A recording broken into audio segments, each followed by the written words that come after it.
Hello students, welcome to my YouTube channel study with Harish. इससे पहले हम पढ़ चुके थे कि ऐसा कौन सा मेटल है जिसको अपने हाथ पे मतलब अपने पाम पे रखने पे वो मेल्ट हो जाता है। आज हम पढ़ेंगे और मेटल की फिजिकल प्रॉपर्टीज के बारे में।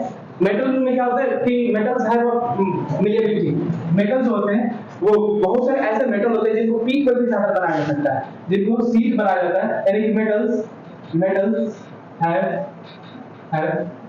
मेलिएबिलिटी। मेटल्स हैव मेलिएबिलिटी यानी कि इनको मेटल्स को मतलब धातु को पीट कर सीट में कन्वर्ट कर सकते हैं। किसमें कन्वर्ट कर सकते हैं? सीट यानी कि चादर में बदल सकते हैं। चादर में बदल सकते हैं। अब ऐसा कौन सा मेटल है जो सबसे ज्यादा जिसमें क्या होती है मेलिएबिलिटी ज्यादा पाई जाती है? वो दो मेटल है। उस मेटल का नाम है सिल्वर और दूसरा जो मेटल है वो है गोल्ड। सिल्वर को हम Ag से रिप्रेजेंट करते हैं बाबू, और गोल्ड को Au से। आखिर इनका रिप्रेजेंटेशन आया कहां से? तो गोल्ड का रिप्रेजेंटेशन आया लैटिन वर्ड में हम बोलते हैं ऑरम। क्या बोलते हैं? ऑरम। और इसको बोलते हैं अर्जेंटीनम। बात समझ में आई? मेटल्स में क्या होते हैं? डक्टिलिटी भी होती है। डक्टिलिटी जिसको हम बोलते हैं कर्णता। हिंदी में क्या बोलेंगे? कर्णता। तो ऐसा का मतलब होता है खींचना। खींच करके किसमें बदला जा सके? एक तार में बदला जा सके तो उसको बोलेंगे कर्णता यानी कि डक्टिलिटी। अब यही ऐसे मेटल्स हैं लाइक जो मान लो एग्जांपल में गोल्ड जो है, गोल्ड के अंदर क्या होती है? सबसे ज्यादा डक्टिलिटी होती है। लगभग लगा लो एक ग्राम गोल्ड में, सिर्फ 1 ग्राम गोल्ड में हम 2000 मीटर, कितना मीटर? 2000 मीटर यानी कि 2 किलोमीटर हम क्या कर सकते हैं ना कि खींच करके उसको तार में कन्वर्ट किया जा सकता है। यानी कि अगर सिर्फ ये जो गोल्ड है ना वो डक्टिलिटी, गोल्ड की डक्टिलिटी सबसे ज्यादा होती है। तो जो 1 ग्राम गोल्ड है उसको हम 1 ग्राम गोल्ड को हम 2000 मीटर में क्या कर सकते हैं? खींच करके तार में बदला जा सकता है। अब बात करते हैं प्यूरिटी ऑफ गोल्ड के बारे में। थोड़ा सा चर्चा कर लेते हैं प्यूरिटी ऑफ गोल्ड के बारे में। ठीक, अब देखिए इधर, यानी कि गोल्ड की प्यूरिटी ऑफ गोल्ड को हम कैरेट में मेजर करेंगे। किसमें मेजर करेंगे? कैरेट में। और ये जो होता है गोल्ड की जो प्यूरिटी होती है यानी कि 24, गोल्ड जो होता है 24 कैरेट का होता है। कितने कैरेट का? 24 कैरेट का होता है। अब जो 1 कैरेट गोल्ड होता है, 1 कैरेट में 200 mg होती है। 1 कैरेट में 200 mg होता है। 1 कैरेट में कितना mg? 200 mg। 1 कैरेट में कितना mg? 200 mg। अब बात करते हैं बाबू कि अब अपने यहाँ जो सोना मिलता है, अपने लोकल मार्केट में जो सोना मिलता है वो 18 कैरेट का होता है। 18 कैरेट। अब बात करेंगे 18 कैरेट में कितना ग्राम सोना है और कितना ग्राम मतलब अलग धातु को यानी कि अलग मेटल्स को मिला जाता है। मान लेते हैं अपने यहाँ जो है ना 18 कैरेट का गोल्ड मिलता है। तो 18 कैरेट में कितना परसेंट जो होगा गोल्ड होगा उसको देखते हैं। 18 कैरेट गोल्ड में हम लिख देंगे 18, और जो टोटल है ना गोल्ड का प्यूरिटी वो 24 है इनटू क्या कर देंगे 100। तो इसको काट लेते हैं। 2 9 से 18 और 2 12 से इतना, और 2 50 जा और 2 6 जा। अब देखिए 2 3 जा 6 और 2 25 लेते हैं। अब मल्टीप्लाई करा लेते हैं हम। 3 3 जा 9 और 3 75। मतलब ये है कि 18 कैरेट के गोल्ड में अपने जो गोल्ड बनता है ना 18 कैरेट के गोल्ड, 18 कैरेट के गोल्ड में बाबू 75% जो होता है सोना होता है, बाकी के 25% में कॉपर और सिल्वर को मिलाया जाता है। जो 18 कैरेट गोल्ड है, 18 कैरेट गोल्ड में ना 18 कैरेट गोल्ड में 75% जो होता है वो गोल्ड रहेगा, और बाकी के जो 25% होंगे इनमें मिलेगा हमारा सिल्वर मतलब Ag, और या तो हो सकता है कॉपर या तो सिल्वर। इन दोनों को मिलाया जाता है, इन दोनों को एक साथ मिलाया जाता है। बात समझ में आया? अब बात करते हैं सबसे हाईएस्ट मेटल की। ये तो था मेटल्स के बारे में पढ़ेंगे। मेटल्स के और फिजिकल प्रॉपर्टीज है मेलिएबिलिटी, यानी कि मेटल्स को फीड करके किसमें यानी कि उसको फीड करके सीड में कन्वर्ट किया जा सकता है। जो सबसे मोस्ट वेरिएबल मेटल्स है वो सिल्वर हो गया और गोल्ड हो गया। सिल्वर को हम Ag से रिप्रेजेंट करते हैं और गोल्ड को Au से रिप्रेजेंट करते हैं। Ag जो होता है इसका प्रेजेंटेशन है लैटिन वर्ड अर्जेंटिनम से, और गोल्ड का आया Au ऑरम से। उसके बाद से बात करते हैं मेटल्स का एक और प्रॉपर्टी डक्टिलिटी, यानी कि मेटल्स जो होते हैं उनमें कंडेंसर होते हैं, उसको खींच करके हम किसमें बदल सकते हैं, तार में, यानी कि तार में कन्वर्ट किया जा सकता है। तो जो मोस्ट डक्टाइल मेटल है वो है गोल्ड। एक ग्राम गोल्ड में हम 2 किलोमीटर या 2000 मीटर हम क्या कर सकते हैं, तार बना सकते हैं। अब प्यूरिटी ऑफ गोल्ड को हम किसमें मेजर करते हैं, कैरेट में, कैरेट में मेजर करेंगे।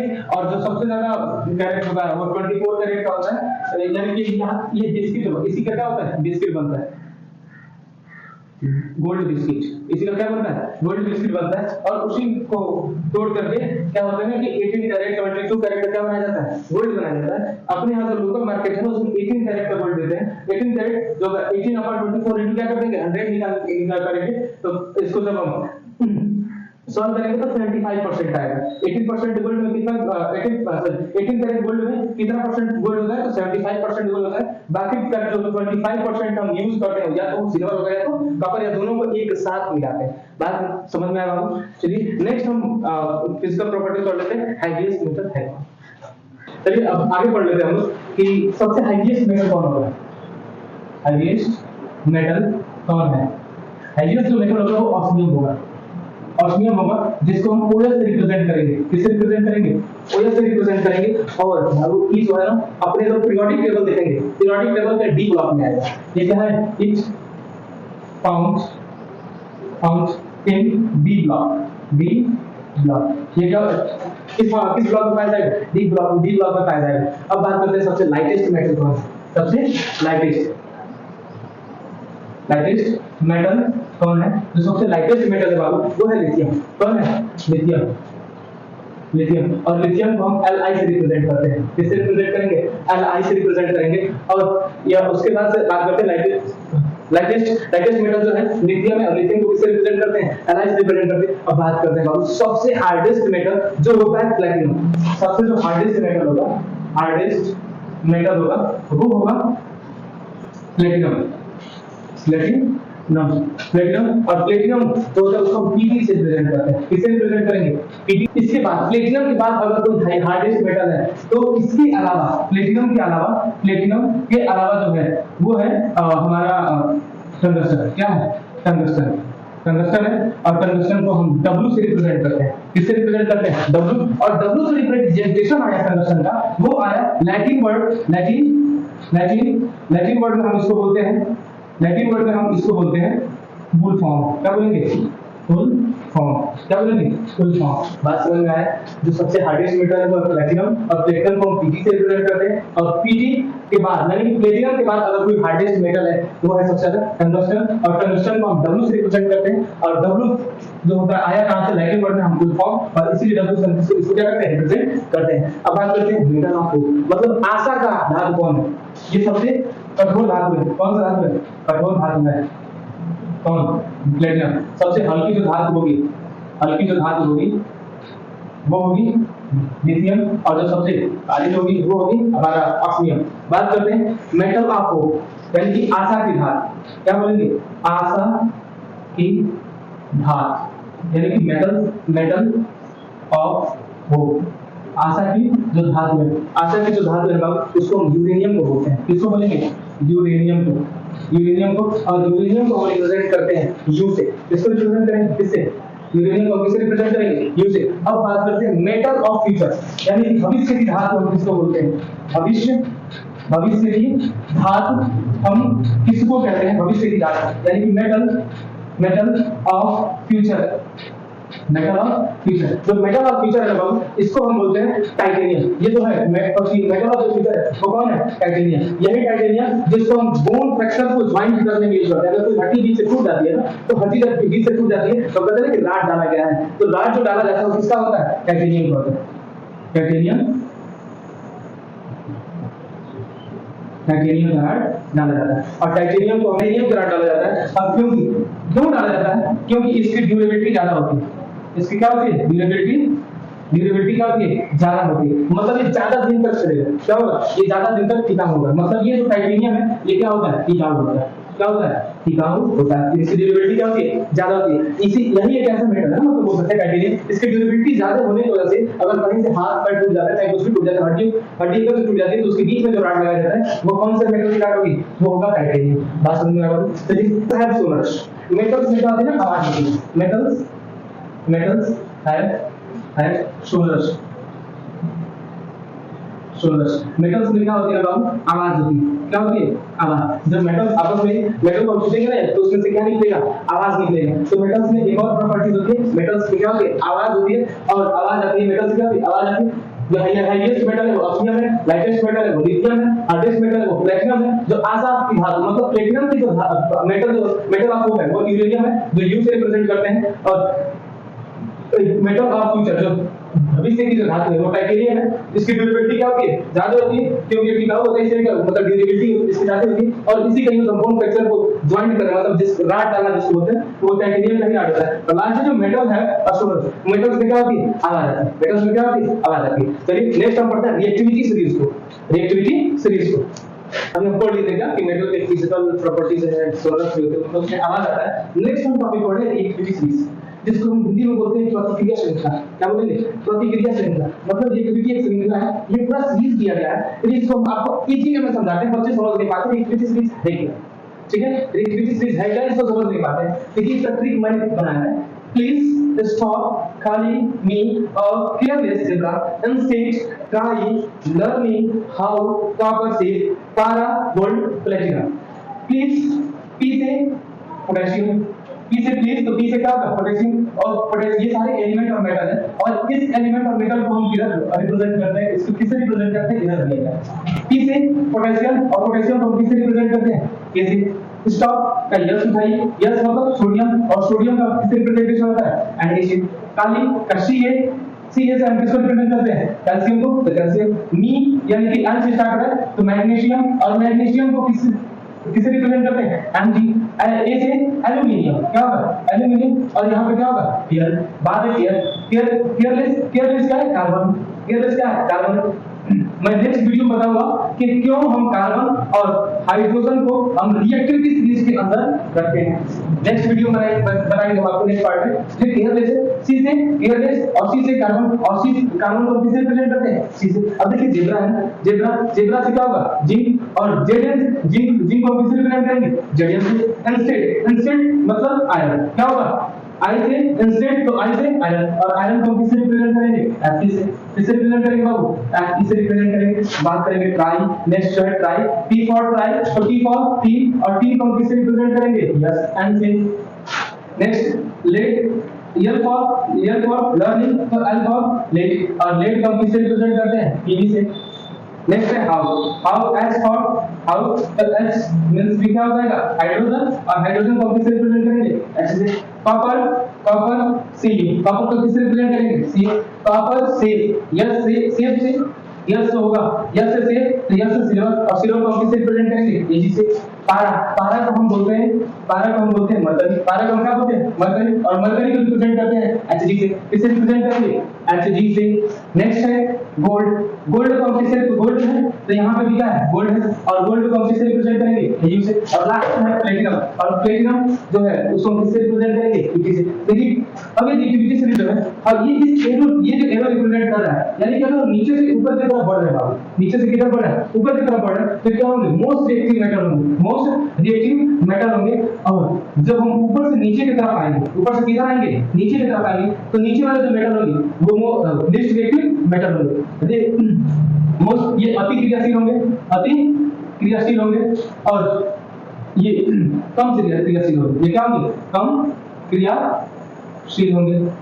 ठीक, देखिए पोटेशियम को किससे रिप्रेजेंट करेंगे, K। सोडियम को Na से, कैल्शियम को किससे रिप्रेजेंट करेंगे, कैल्शियम Ca से। मैग्नीशियम को किससे रिप्रेजेंट करेंगे, Mg से। एल्युमिनियम को Al से, कार्बन को C से, जिंक को Zn से, किससे, Zn से। आयरन को Fe से, पीन को Hn से, लेड को Pb से, हाइड्रोजन को H से, कॉपर को Cu से, सिल्वर को Ag से, और मरकरी को Hg से, और नीचे गोल्ड है तो गोल्ड को Au से, और प्लेटिनम को Pt से। अब देखिए ये जो एक बार और ट्राई करेंगे, प्लीज P से पोटेशियम और पोटेशियम को किससे रिप्रेजेंट करेंगे? K से।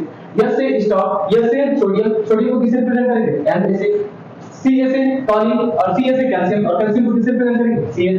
M से मी और M से मैग्नीशियम और मैग्नीशियम किससे रिप्रेजेंट करेंगे? Mg से। A से एल्यूमिनियम और एल्यूमिनियम को Al से। C से केयरलेस और C से कार्बन और कार्बन को किससे रिप्रेजेंट करेंगे? C से। J से जेब्रा और J से ही जिंक और जिंक को किससे रिप्रेजेंट करेंगे? Zn से। इंस्टेंट I से इंस्टेंट और I से क्या होगा? आयरन और आयरन को किससे रिप्रेजेंट करेंगे? T से। T से ट्राई और T से क्या होगा? T को किससे रिप्रेजेंट करेंगे? एक्शन से। L से लवली और L से ही क्या होगा? लेड और लेड क्या होगा? सीसा जो होगा P से रिप्रेजेंट करेंगे। हाउ से H से हाउ और H से क्या होगा? हाइड्रोजन और हाइड्रोजन को H से रिप्रेजेंट करेंगे। सिस और कॉपर से कॉपर ही होगा और कॉपर को किससे रिप्रेजेंट करेंगे? C से। S से टेप और S से सिल्वर को किससे रिप्रेजेंट करते हैं? Ag से। नीचे है पारा का मतलब होता है मरकरी और मरकरी को H से रिप्रेजेंट करते हैं गोल्ड और सिलिकॉन। ठीक है, जो लीस्ट रिएक्टिव मेटल है मतलब ये जितने भी लीस्ट रिएक्टिव मेटल होते हैं ये नीचे जितने हाइड्रोजन के नीचे होंगे ये सब के सब लीस्ट रिएक्टिव मतलब मोर लीस्ट रिएक्टिव होंगे मतलब सॉरी ये हो सकता है कि ज्यादा लीस्ट रिएक्टिव होंगे और ये हो सकता है ये जो होता है ना फ्री स्टेट में पाए जाते हैं जब हम इसको खनन करके निकालते हैं ना जमीन से तो क्या होता है कि ये फ्री स्टेट में पाए जाते हैं और जितने भी ऊपर वाले एलिमेंट है ये जो होंगे कंबाइंड स्टेट में पाए जाते हैं मतलब ये किसी न किसी के साथ कंपाउंड बना करके निकलेंगे नीचे वाले एलिमेंट होते हैं सब मेटल होते हैं ये जो होते हैं सब के सब लीस्ट रिएक्टिव होते हैं और ये फ्री स्टेट में पाए जाते हैं किस स्टेट में पाए जाते हैं जब हम इनका खनन करेंगे जब हम जमीन से इसको निकालते हैं तो किस अवस्था में पाई जाती है फ्री स्टेट में पाई जाती है लेकिन जितने भी ऊपर के मेटल होंगे ये सब के सब किससे पाए जाएंगे कंबाइंड स्टेट में पाए जाएंगे कंबाइंड मतलब ये किसी न किसी के साथ कंपाउंड बना करके इनको क्या किया जाएगा निकाला जाएगा फिर मेटलर्जी की प्रोसेस होगी उसमें हम उसको क्या करेंगे सेपरेट किया जाएगा ये ऊपर के जितने भी मेटल है मोस्ट एक्टिव मेटल है और जितने भी नीचे के मेटल है वो सब के सब क्या है लिस्ट एक्टिव लिस्ट वाले ये कम किसी भी एलिमेंट से क्या करेंगे कम क्रियाशील होंगे और ऊपर वाले तुरंत क्या करेंगे क्रियाशील होंगे जैसे सोडियम है सोडियम तुरंत पानी के साथ चेंज करेगा पोटेशियम भी क्या करेगा अभी कैल्शियम भी है वो भी करेगा मैग्नीशियम है वो भी करेगा अभी ऐसे जिंक को किसी हम एसिड के साथ मिलाएंगे वो भी रिएक्ट करेगा ये सब कुछ अब एसिड के साथ रिएक्ट मतलब ये है कि तुरंत हम ये क्या करेंगे कि किसी और कंपाउंड या मेटल के साथ जैसे रखेंगे ये तुरंत इनका नेचर जो है ना ये रिएक्शन करेंगे तुरंत क्या करेंगे उसके एक्शन और रिएक्शन कर लेंगे तो इसलिए इनको क्या क्या बोलते हैं मोस्ट रिएक्टिव मेटल बोलते हैं जो ऊपर वाले और नीचे वाले जो है वो सब के सब क्या है लिस्ट रिएक्टिव बात समझ में आया हो अगर बात समझ में आया हो तो एक बार दबा के सब्सक्राइब और लाइक करो और शेयर करो ठीक है आशा करते हैं कि ये जो रिएक्टिविटी सीरीज है वो आपको समझ में आई होगी ठीक है जो ऊपर वाला होंगे हाई रिएक्टिव मेटल होंगे और नीचे वाले लो रिएक्टिव मेटल यानी लेस रिएक्टिव और हाई मोड रिएक्टिव मेटल होंगे आशा करते हैं कि आपको समझ में आया होगा और ये जो इसके बाद जो आएगी वीडियो वो आपको नेक्स्ट पार्ट में मिलेगी और तब तक के लिए जय हिंद।